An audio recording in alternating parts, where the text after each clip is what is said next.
Hi friends, నేను ఇక్కడ చూపించబోతున్నది పల్లీల చట్నీ. పల్లీల చట్నీ ఎలా వేయాలో చూద్దాం. ఫస్ట్ ఈ పల్లీలని చక్కగా వేయించి పెట్టుకోవాలి. తర్వాత కొన్ని పచ్చిమిర్చీలు కూడా వేయించి పెట్టుకోవాలి.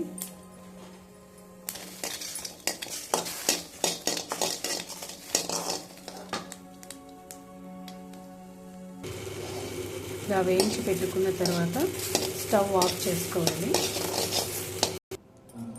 ఇలా వేయించి పెట్టుకున్నాక ఆ మిర్చీలని మిక్సీలోకి వేసుకోవాలి.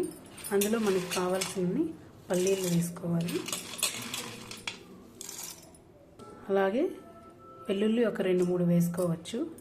ఇంకా నానబెట్టిన చింతపండు, కొద్దిగా కొరియాండర్ తీసుకోవాలి. ఇవన్నీ మిక్సీ పట్టేసుకోవాలి. కొద్దిగా సాల్ట్ కూడా యాడ్ చేసుకోవాలి. ఇలా మిక్సీ పట్టేసుకున్నాక ఇందులో కొరియాండరు అలాగే చింతపండు 2 వేసి మరోసారి కొన్ని వాటర్ వేసి మిక్స్ చేసుకోవాలి.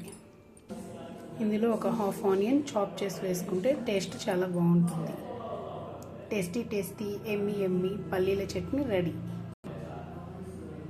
Please like, share and subscribe my channel.